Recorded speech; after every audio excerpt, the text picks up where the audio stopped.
Bonsoir, il est 18h30 sur Al-Oula, c'est l'heure du journal. Voici à présent les principaux titres de l'actualité de cette journée. À la veille du 1er mai, le gouvernement enchaîne les réunions sur l'emploi.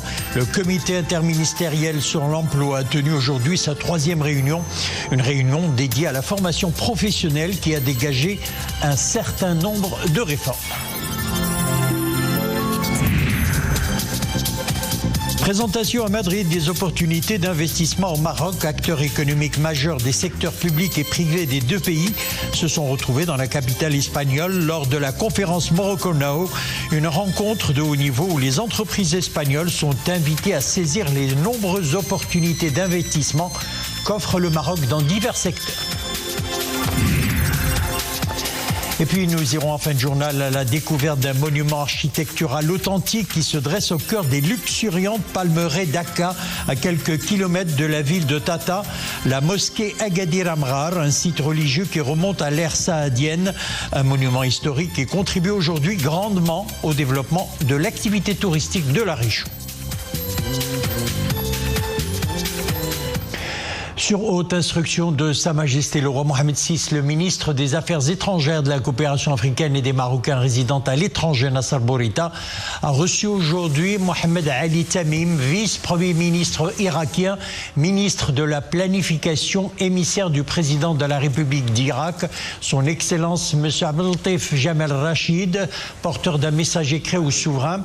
Lors de cette rencontre, l'émissaire du président irakien a remis une invitation relative au 34e sommet arabe ordinaire qui se tiendra à Bagdad le 17 mai prochain.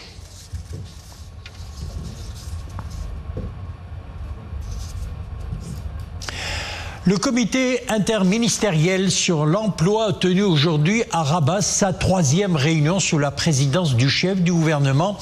Une réunion axée sur la formation professionnelle. Des nouveautés sont désormais à retenir. On en saura plus avec Ahmed Al-Alaoui et Iman Ablo. Une 3e réunion du genre axée sur la formation professionnelle. Ici, le comité interministériel de l'emploi acte de nouvelles réformes. La première mesure est d'une grande importance. Il s'agit de soutenir les entreprises en vue de les inciter à recruter des jeunes sans diplôme qui se chiffrent aujourd'hui à 1 600 000 et qui se trouvent en situation de chômage, dont 910 000 sans aucune qualification. Qu'il s'agisse d'une petite, moyenne ou grande entreprise, toutes vont bénéficier d'aides pour pouvoir payer ces jeunes, les former ou les deux à la fois. Autre réforme à la table des discussions, la formation par apprentissage qui a fait ses preuves dans les pays développés.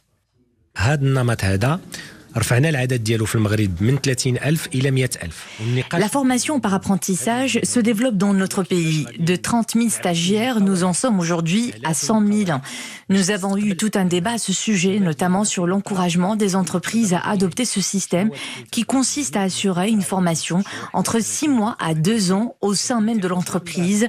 20% du temps est habituellement consacré à la formation, les 80% restants au travail. تيخدموا في نفس الوقت 20% د الوقت ديالهم تيقراو و80% د الوقت ديالهم تيخدموا. Toujours sur le registre de la formation professionnelle, une autre grande nouveauté à retenir. Ce type de formation passe de Bac+2 à Bac+3. Cette mesure ambitionne la mise à niveau d'une catégorie composée de 600 000 stagiaires qui ont besoin d'une année supplémentaire dans nombre de secteurs, comme le tourisme et les métiers y afférents. Après 2 ans de formation, la 3e année sera consacrée à l'apprentissage des langues et aux soft skills. Enfin, une autre réforme devra tracer sa voie. La restructuration de l'Agence nationale de promotion de l'emploi et des compétences. Et à la veille du 1er mai, le gouvernement dresse le bilan des réalisations enregistrées dans le cadre du dialogue social. Dans un communiqué du département du chef du gouvernement, l'exécutif réaffirme sa détermination à poursuivre la mise en œuvre des engagements contenus dans les accords sociaux et à ouvrir le débat au sujet des questions d'actualité. Le gouvernement s'engage à cet effet à poursuivre l'amélioration des revenus dans le secteur public en procédant au versement de la 2e tranche de l'augmentation générale des salaires d'un montant montant de 500 dirhams dès juillet prochain. Dans le même cadre, le gouvernement a veillé, grâce au dialogue sectoriel, à mettre en œuvre une série de mesures qui ont permis d'améliorer les revenus des fonctionnaires, à l'instar du secteur de l'éducation nationale, des fonctionnaires du secteur de l'enseignement supérieur et des fonctionnaires du secteur de la santé. Dans le secteur privé, il sera procédé à l'augmentation du salaire minimum garanti dans les activités non agricoles et agricoles d'un taux de 5% qui entrera en vigueur respectivement le 1er janvier et le 1er avril, ainsi qu'à l'unification progressive du salaire minimum garanti à l'horizon 2028.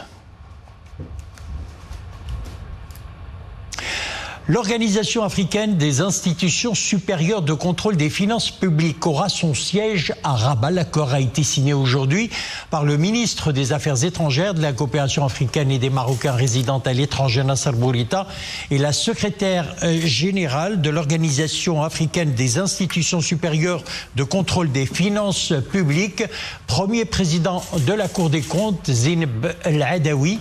Cette coopération contribuera à l'amélioration des performances des institutions de contrôle, au renforcement des capacités institutionnelles et professionnelles, ainsi qu'à la consolidation de la coopération continue entre les institutions supérieures de contrôle des finances publiques africaines, conformément à la vision éclairée de Sa Majesté le roi Mohammed VI, et de réaffirmer l'engagement constant du royaume. Cet accord constitue donc un levier stratégique permettant à la Cour des comptes de renforcer sa coopération avec ses homologues à l'échelle africaine. Le Maroc présente à Madrid les atouts de son économie et ses opportunités d'investissement dans divers secteurs porteurs. Tenue sous le thème « Investir ensemble pour un avenir durable et partagé », la conférence Morocco Now a rassemblé des acteurs économiques majeurs des secteurs publics et privés des deux pays. Rencontre organisée par le ministère de l'Investissement, de la Convergence et de l'Évaluation des politiques publiques, en partenariat avec l'Agence marocaine de développement des investissements et des exportations. C'est un reportage de nos envoyés spéciaux à Madrid, Fenna Shakil Alaoui, Abel Ali Gnouni, avec Sophia Figroud et Abel Ilaj. Ici et là, les rencontres se font par petits groupes. C'est de là que jaillissent les grandes idées de partenariat. Dans la foulée, place à la conférence Morocco Now. D'emblée, le thème est fédérateur. Investir ensemble pour un avenir durable et partagé. 150 entreprises des deux rives y participent. La délégation marocaine entend mettre en avant les atouts du royaume en termes d'investissement, en langage d'affaires, des possibilités de partenariat win-win ou mutuellement bénéfiques.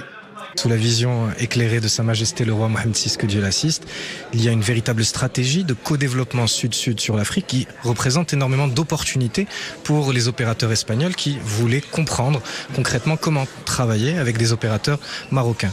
Donc à travers cette conférence qui a pu réunir plus de 150 entreprises, nous avons pu exposer ce qui arrivait dans les années futures avec ce beau rendez-vous qu'est celui de la Coupe du Monde à l'horizon 2030, mais également toutes les opportunités qui sont actuellement offertes par les écosystèmes industriels, qui sont des écosystèmes de classe mondiale. Ça a été aussi l'occasion pour moi de présenter le rôle de la Caisse de dépôt et de gestion en matière d'accompagnement des politiques publiques nationales, notamment l'accélération, le programme d'accélération industrielle avec la création des zones industrielles, des agropoles et des parcs offshore, mais aussi de présenter le rôle de la CDG en tant qu'investisseur institutionnel de long terme qui accompagne donc c'est la réalisation de ces politiques nationales, notamment en structurant les projets, en apportant des solutions de financement et en accompagnant techniquement ces projets pour leur réussite. La réussite, c'est ce qui caractérise le partenariat Maroc-Espagne. En 2024, les échanges commerciaux entre les deux pays se sont chiffrés à plus de 22,5 milliards d'euros, un niveau historique. Un chiffre qui donne satisfaction, mais les deux pays sont résolus à regarder vers le futur et les yeux sont rivés notamment sur les énergies renouvelables.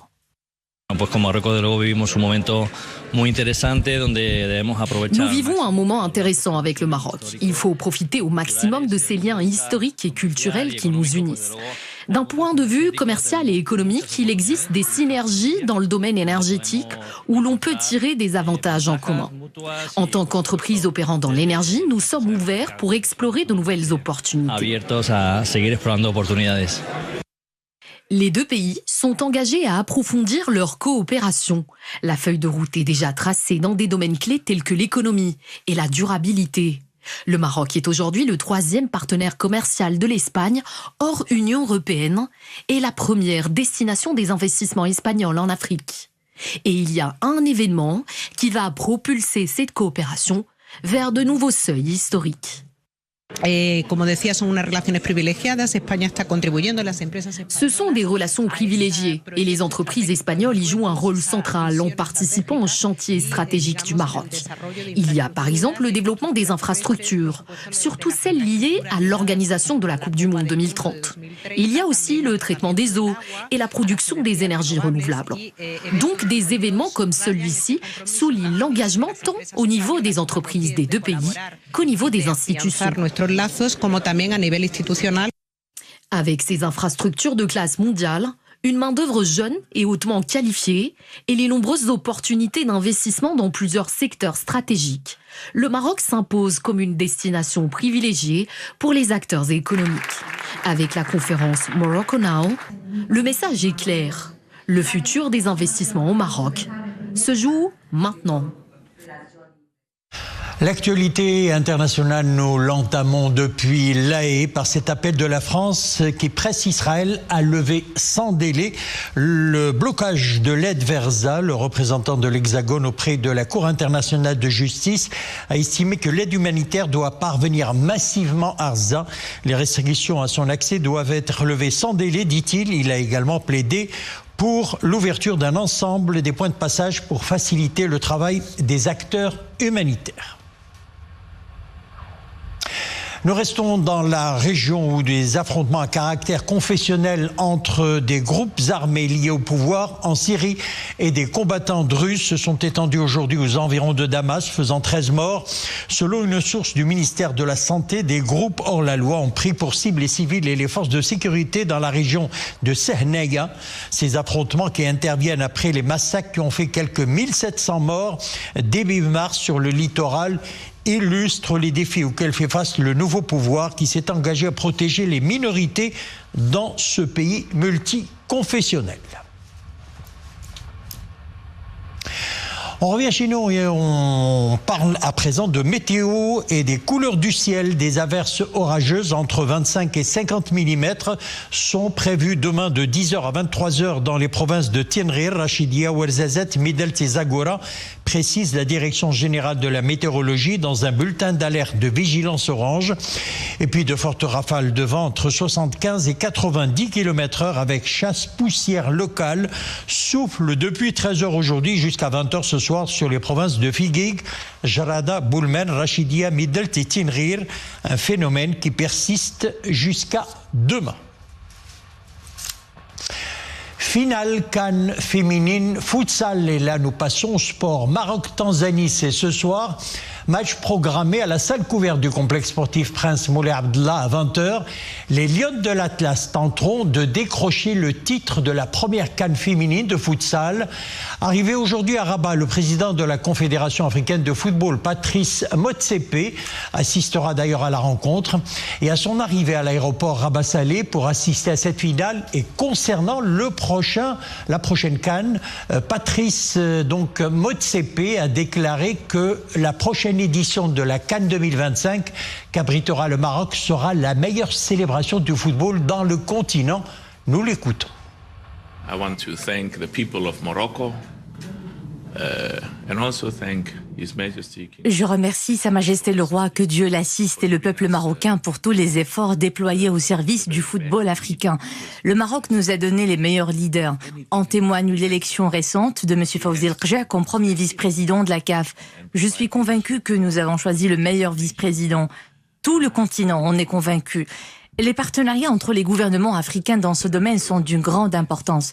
Et puis, je suis très contente de pouvoir assister à la finale de la CAN féminine de futsal. J'en tire beaucoup de fierté.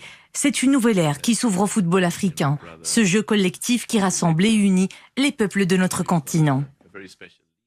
La finale, je le rappelle, programmée ce soir à 20h. Autre coupe à la une, la Coupe d'Afrique des Nations des U20.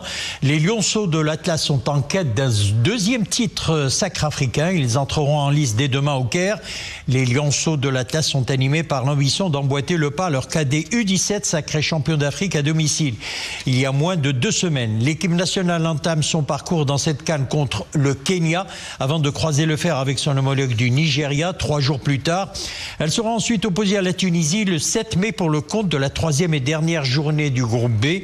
Le Maroc disputera en Égypte sa 7e Coupe d'Afrique des U20. En plus d'avoir gagné le trophée en 97, les Lionceaux de l'Atlas ont été quarts de finalistes à 3 reprises. Ils ont aussi été 3e en 1987 et 4e en 2005. Cap à présent vers Tantan, au cœur des luxuriantes palmeraies d'Aka, se dresse la mosquée Agadir Amrar. L'édifice ressemble étrangement à la tour Hassan de Rabat, mais à moindre échelle. Le monument religieux date de l'ère saadienne, un patrimoine architectural authentique qui a fait l'objet de travaux de restauration. Un site historique qui contribue grandement au développement de l'activité touristique de la région.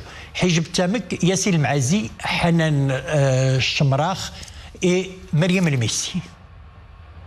Dans un silence ancestral, entre terre et ciel, s'élève fièrement le minaret Lella Baytullah. Vieux de plusieurs siècles, ce vestige religieux résiste aux morsures du temps.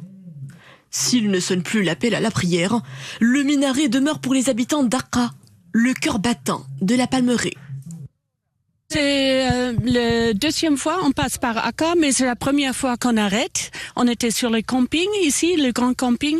On était juste 4 camping-cars. Et maintenant, on a lu, parce que hier on était ici dans l'eau, en bas, les barrages ou l'oasis, qu'il y a cette vieille mosquée ici. Et ça nous a intéressé de revenir ici. Je crois que c'est un ancien mosquée du siècle XIV, je crois. 12. On a visité, c'est très joli l'endroit. D'une hauteur de 9 mètres, le minaret présente une base carrée, ornée de motifs losanges, caractéristique de l'architecture saadienne. Le minaret Lalla Baytullah et Agadir Amrar représentent les 2 monuments phares d'Aka. Leur création remonte à 916 de l'Hégire, début du XVIe siècle. C'est un vestige de la mosquée fondée par Mohamed Ben Barak Akawi, une figure influente de la dynastie saadienne. La tour a fait l'objet de travaux de restauration entre 2012 et 2016. Construit en terre cuite jaune ocre, le minaret rappelle la tour Hassan de Rabat, tant par sa forme que ses proportions. Lalla Baytullah cohabite aux côtés du minaret Rahala, une autre merveille du patrimoine architectural islamique datant de l'ère almoravide. À son tour, particulièrement prisé des visiteurs passionnés d'histoire et d'architecture. J'ai 63 hivers derrière moi et depuis que je suis né, cette mosquée se dresse immuable et n'a jamais cédé à l'emprise du temps. Les fidèles continuent à y prier 5 fois par jour. Situés à environ 63 km de Tata, ces édifices conservent leur âme vivante et enracinée au milieu des Xholos et oasis d'Aka. Ils restent témoins du passé fascinant de la région, carrefour religieux et commercial sur les routes caravanières. Et voilà, c'est depuis Tata que nous refermons ce journal. Merci de l'avoir suivi. Excellente soirée et à demain, 18h30.